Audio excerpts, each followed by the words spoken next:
Para falar dos jogos das nossas equipes. Nesta quarta-feira tem jornada esportiva para Atlético e Bahia, para Grêmio e Cruzeiro, jogos na Arena do Grêmio e na Arena MRV, mas a rodada 32, que tem esses dois jogos às 8, tem mais cedo às 7 em Bragança, Bragantino e Corinthians, Vitória e Internacional em Salvador, Esporte e Juventude lá em Recife, Pernambuco, 7h30, clássico no Rio de Janeiro, estádio Newton Santos, Botafogo e Vasco da Gama. 9h30, o único jogo é São Paulo e Flamengo na Vila Belmiro. Na quinta, 7h30, tem Fluminense e Mirassol. Às 8 horas tem Ceará e Fortaleza, sempre um grande jogo. E tem mais um clássico às 9h30, Palmeiras e Santos. Ale, o que você espera? Quer falar, Simões? Não, só quero fazer um detalhe aqui, fazer uma questão de ordem, tá? Questão de ordem. Não sei se o Ale vai concordar, nem você, tá?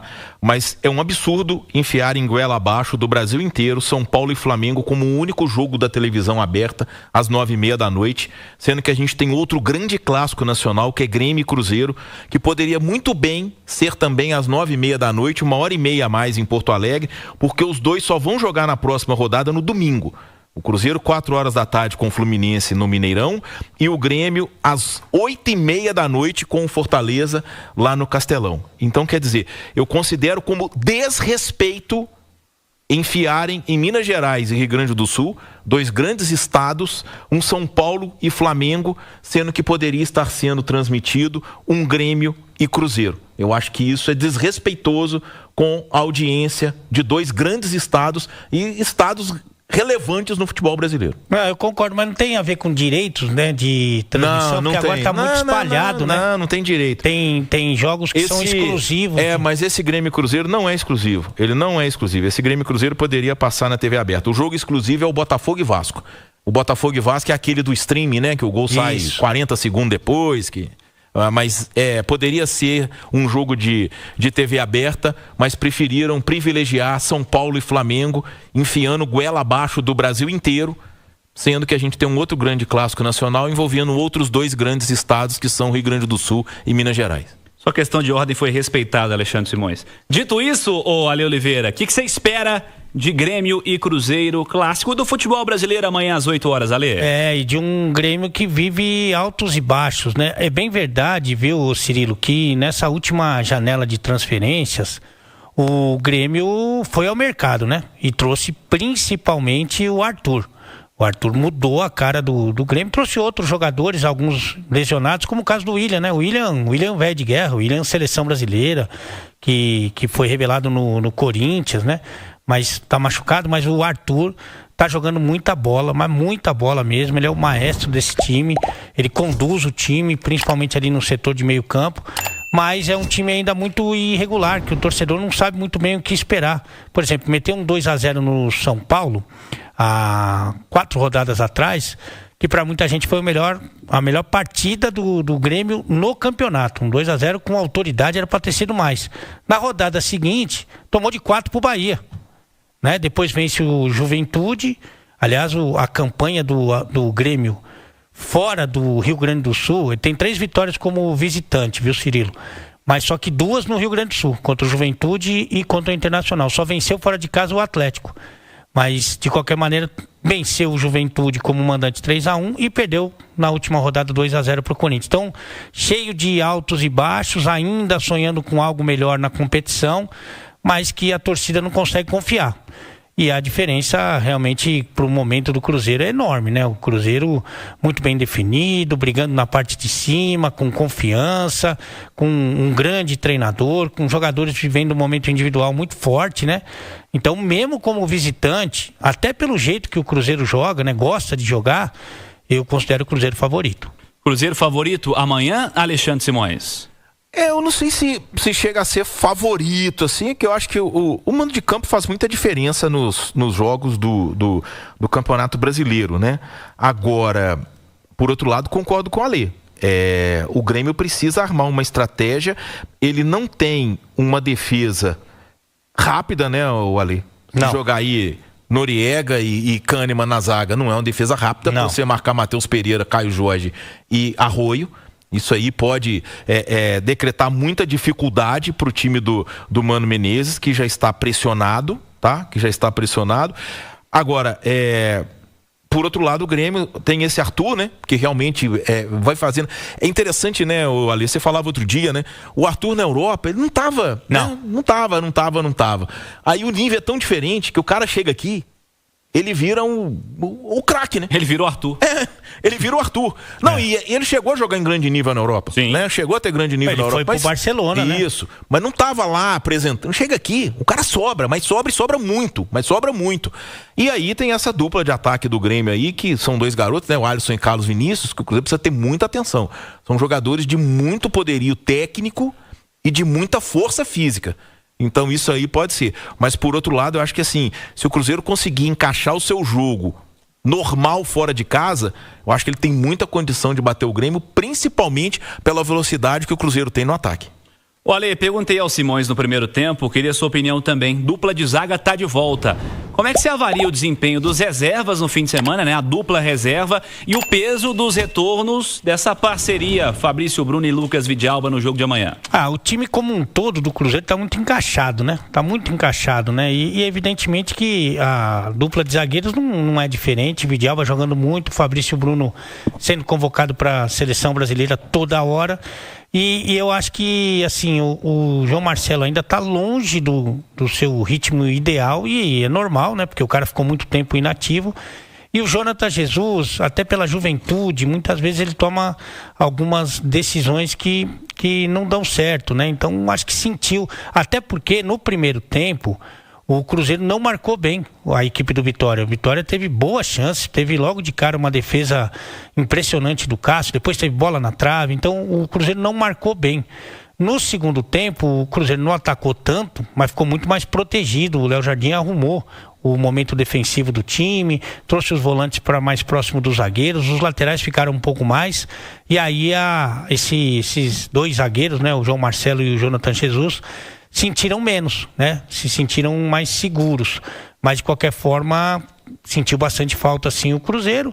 Até pela raça, né? Não só o bom futebol dos dois, mas a raça do Vidalba e a liderança do Fabrício Bruno. Ô Simões, uma notícia do fim de semana para o Cruzeiro, notícia boa, foi o Caio Jorge voltando a marcar, marcou 2 vezes, uma em um pênalti que ele mesmo sofreu, né? E ele vinha em uma sequência sem gols. Depois daqueles 2 gols que fez no clássico contra o Atlético na Copa do Brasil, jogo da volta, ele não marcou contra o Bahia, contra o Bragantino, contra o Vasco, contra o Flamengo, contra o Atlético, o dia que foi expulso, e contra o Palmeiras. Foram 6 jogos. Primeiro, queria saber, na sua visão, o impacto do Caio Jorge voltar a marcar em um brilhante campeonato brasileiro que ele vem fazendo, e se ele perdeu a possível vaga na seleção brasileira, pensando nesta convocação de data FIFA por conta deste desempenho, ou porque o Vitor Roque pode ser que, na opinião do Carlo Ancelotti, seja para esse momento um cara que vive o melhor momento?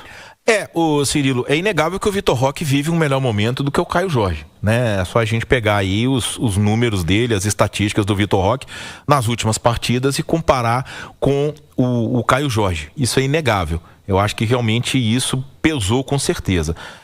Eu só não sei se pesa o momento, porque aí o Ancelotti vai e leva o João Pedro, né, do Chelsea, que realmente eu acho que tem tudo para ir à Copa do Mundo, e o Richarlison. Aí não é momento. O Richarlison pode ser confiança, pode ser liderança, pode ser em quem o Ancelotti confia, mas não é momento. Aí, se a gente for considerar por momento, aí o Caio Jorge estaria à frente do Richarlison. Até porque, tá? Por mais que joga no Tottenham, eu acho o Caio Jorge mais jogador que o Richarlison. Tem mais recursos técnicos. Deu errado na Juventus, assim como vários podem ir e dar e voltar, tá? Mas de toda forma, tem esse aspecto. Agora, em relação ao Vitor Roque, não tem contestação, né? O Vitor Roque passa por um momento melhor do que o Caio Jorge, e eu acho que seleção é muito momento também. Olha aí, o Vitor Roque pegou, foi tipo assim, Eu tenho um cara do futebol brasileiro para levar, ou é o Roque, ou é o Caio Jorge, ou dá para ter um Caio Jorge aí no ataque da seleção também nessa data FIFA, apesar dessa sequência, no comparativo com o brasileiro, né? Que ele viveu uma sequência ruim. Eu entendo que a seleção brasileira também é momento, mas não é só momento, né? O cara vai buscar informações. No caso do Richarlison, que eu também questiono, ele tem uma história com o Richarlison, né? O Richarlison tem uma história no futebol da Europa, na Inglaterra, que é o campeonato mais forte do mundo, né? Não sei, tenho dúvidas de como seria o comportamento do Caio Jorge jogando na Inglaterra, na Premier League, e como seria o comportamento do Richarlison jogando no Brasil. Eu tenho muito essa dúvida, assim, né? Mas entendo que se fosse para ele levar um cara, só pode levar um, tá? Eu ficaria em dúvida entre Léo Ortiz e Matheus Pereira, sinceramente. O Léo Ortiz, para mim, tá jogando muita bola há muito tempo. E ele é um meio campista na zaga, né? Impressionante a qualidade que ele tem. E o Matheus Pereira, que passou pelo futebol da Inglaterra também, né? Ele é um meia que o Ancelotti não tem na seleção. Concordo. Eu acho até que ele tem jogadores que são mais vitoriosos, mais ricos, vencedores, inclusive na Premier League. O caso do Paquetá, por exemplo, outro dia o Manchester City queria pagar 100 picanhas pro Paquetá. Eu acho que talvez a convocação seja um indicativo do Ancelotti que ele não vai jogar desse jeito com esse camisa 10, porque ele não levou em momento nenhum. Nenhum, mas eu acho que ele poderia ter essa alternativa, também acho. Para, dependendo da situação, ele utilizar. Então, se fosse para levar um só que joga no futebol brasileiro, não existe isso. Eu acho até que no final das contas capaz de não ir nenhum. Depende muito da condição clínica do Danilo e do Alexandro, né? Que se machucam muito, mas esses caras devem ser os preferidos realmente do Ancelotti, mas fosse para levar um, eu ficava entre Léo Ortiz e Matheus Pereira. Sincero, honestamente, são os caras que eu acho que mais me chamam a atenção. O Léo Ortiz por motivos óbvios e o Matheus Pereira por essa diferença de característica no meio campo. Foram dois caras de confiança do Ancelotti, mas que tecnicamente não se justificam nesse momento nisso que você está citando, né? Além do Richarlison citado pelo Simões, o Danilo, né? Que é reserva justamente do Léo Ortiz, que você destacou no Flamengo. Ele não joga assim, vamos lá. Se ele está levando o Danilo, por exemplo, estamos fugindo aqui do assunto Cruzeiro, porque surgiu o assunto seleção em meio a Caio Jorge e Matheus Pereira. Mas se ele leva o Danilo, porque é um cara que joga ali nas 4 funções defensivas ali, as 4 posições defensivas, é um Danilo que é reserva nas 4 posições no Flamengo, né? Ele não joga no Flamengo. O Fabrício Bruno, ele sai do Flamengo porque ele era reserva, né? Inclusive do Léo Ortiz, né? Mas, enfim, ele tem Embora o Fabrício faça uma temporada, eu acho que superior à do Léo. Brasileiro superior. Eu acho difícil. Acho que é a dupla do futebol brasileiro, talvez, não seja. Tem o Gomes também, né? O Gomes joga muita bola também. São grandes zagueiros. Eu acho o Léo Ortiz um monstro como jogador, assim, tecnicamente. Eu acho ele incrível mesmo.